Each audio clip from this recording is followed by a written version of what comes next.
5 equipos grandes en sus países que quedaron a un paso de la gloria eterna. Te cuento sus historias después del intro.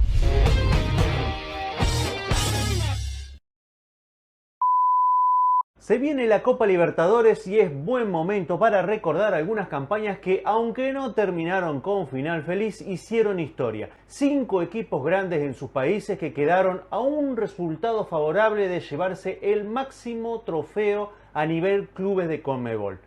Todas las campañas que te voy a mostrar merecen y quizás tengan un video propio. Hoy solo vamos a verla por arribita nomás, como para recordarlas, conocerlas o simplemente tener una idea de lo que sucedió. Ok. En algunos casos hay más de un equipo del país que llegó a la instancia definitiva. Que haya elegido uno por sobre otro no indica para nada más o menos grandeza. Significa que hubo alguna particularidad que terminó por decantar mi elección.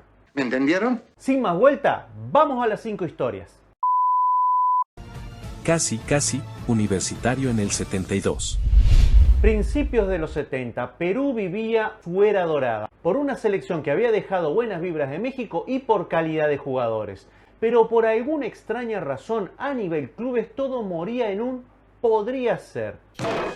Y entonces apareció aquel Universitario de Deportes, un equipazo que mezclaba experiencia mundialista con la solidez importada de Techera y Ballesteros, más unos pibes que ya pintaban. En el 71 la crema había avisado de que tenía con qué, solo faltaba dar el clic. Y ese clic llegó en el 72. La U llegaba como campeón y a la usanza de la época compartió grupo con el subcampeón más los chilenos. Y como solo el primero clasificaba, la cosa se iba a poner buena. La cosa promete hoy, ¿eh? Y así fue. El grupo se definió en las últimas, con una victoria de los cremas frente a la U de Chile. Para la segunda fase, la semi de esos tiempos, la cosa se puso color hormiga. Debía eliminarse contra los 2 tanques uruguayos y lo haría sin 5 de sus mejores jugadores afectados a la selección para la gira de los 3 continentes. Está complicada la cosa. Y cuando parecía que se venía otra eliminación, lo impensado. Un nacional eliminado baja a su clásico rival y los peruanos acceden a la final frente al Rey de Copas, Independiente de Avellaneda. Y ahí pesó el oficio. En la ida en Lima, con plantel completo, los locales no pudieron ni con los nervios ni con la defensa rival. 0-0 con sabor a poco. En la vuelta, la cosa fue distinta. Independiente sabía cómo se jugaba esto. Aprovechó el desconcierto defensivo y con un doblete de Maglioni liquidó el pleito.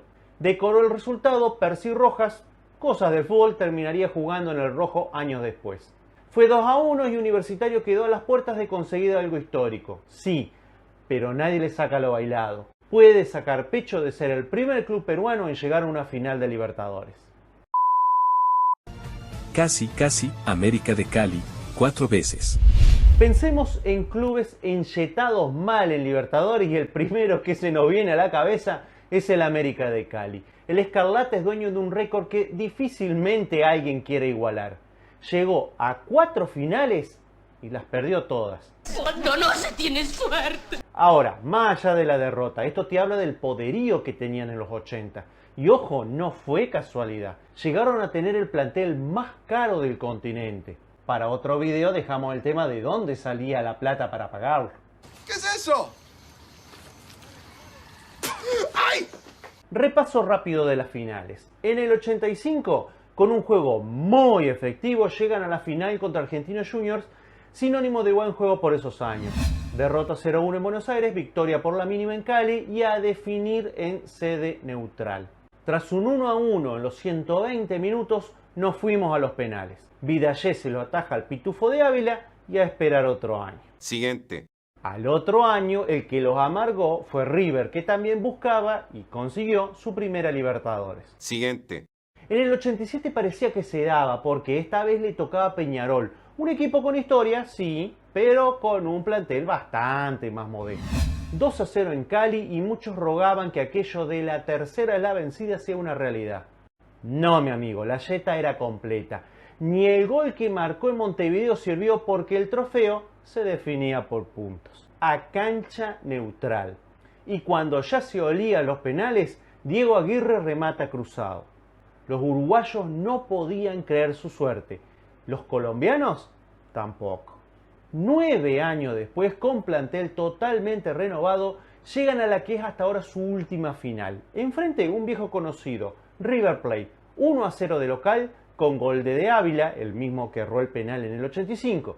Creo que no hace falta que te cuente cómo terminó la vuelta en el Monumental. Muchos eligen ver el vaso medio vacío. Perdieron 4 finales. Yo prefiero verlo medio lleno.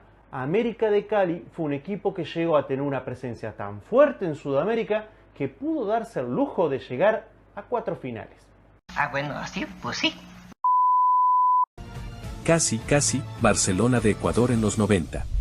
El equipo más popular de Ecuador siempre anduvo merodeando la gloria, pero fue con Isidro Romero Carbo donde se tomó más en serio el tema continental. Se empezó a invertir en planteles competitivos, al menos para el estándar local de entonces, y la apuesta no tardó en rendir frutos. A principios de los 90, con un plantel medio pelo, reforzado con 3 jugadores en la curva descendente de su carrera, pero que aún podían marcar diferencias, una localidad fuerte y aprovechándose de una copa más rara que político sincero, lo que en sí ya es un mérito, llega a su primera final, donde se enfrentaría el cuco de la época, Olimpia de Paraguay.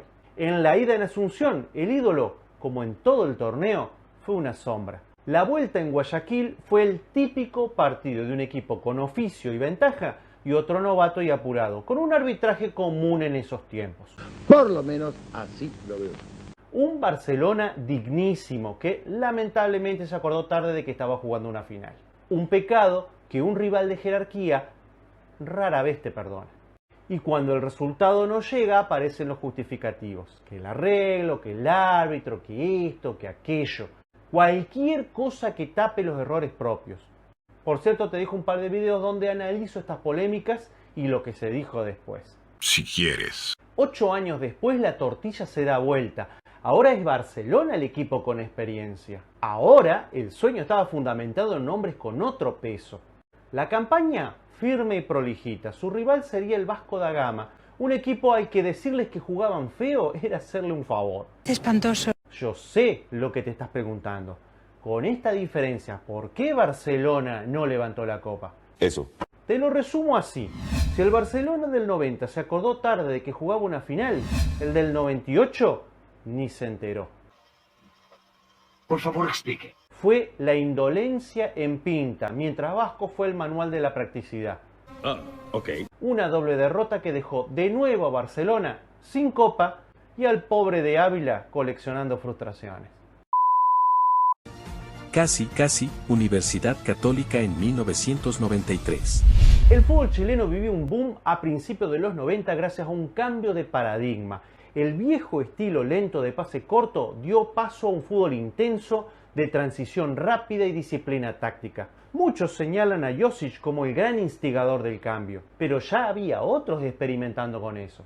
El mejor ejemplo, la Universidad Católica de Ignacio Prieto. Como en 1993 el Cacique no clasificó a Libertadores, la UC vio la chance perfecta para igualar la hazaña de su rival capitalino. Y plantel había. Aún así, con semejante equipo, llegar fue un parto. Aún eran tiempos de 2 representantes por país por grupo, así que los cruzados lo compartieron con el Cobreloa de José Zulantay y los bolivianos. Ganaron el grupo por 1 punto, destacando un 5-2 contra San José en Oruro, en tiempos donde ganar a 3.700 metros sobre el nivel del mar era una misión casi imposible. Uno pensaría que por salir primero le tocaría un rival accesible en octavo. ¡Claro! Ni ahí. Atlético Nacional, pasando raspando gracias al gol de Nelson Parragués. En cuartos despacharon con más calma al Barcelona de Ecuador, pero las semis fueron otro parto contra el América de Cali.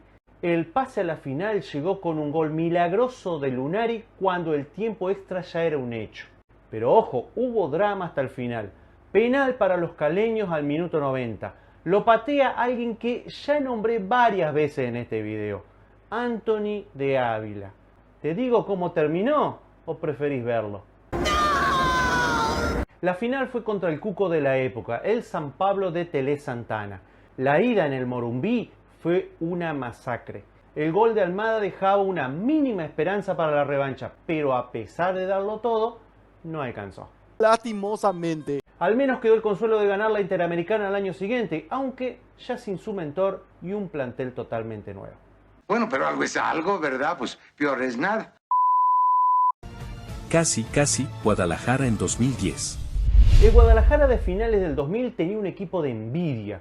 Bofo Bautista, Héctor Reynoso, Omar Bravo y un tal Javier Chicharito Hernández entre los más conocidos por el público sudamericano. Llegaba a la Libertadores 2010 por la ventana. Los habían retirado el año anterior como respuesta a la negativa de sus rivales de viajar a México con la excusa de la gripe porcina que azotaba al país. Al año siguiente, con tono más conciliador, Conmebol decidió compensar a los clubes aztecas con los lugares que habían perdido. Y así Chivas larga desde octavos. Y al que no le gusta, que se joda. Pero pese a las presuntas buenas intenciones, la situación ya era muy diferente. Primero porque su estrellita se marchaba a Manchester. Y segundo, como era año de mundial, Guadalajara tuvo que encarar octavos y cuartos sin sus mejores elementos. Aún así, los pibes dieron la talla y con una estrategia muy simple: contundencia de local y colgarse del travesaño de visita.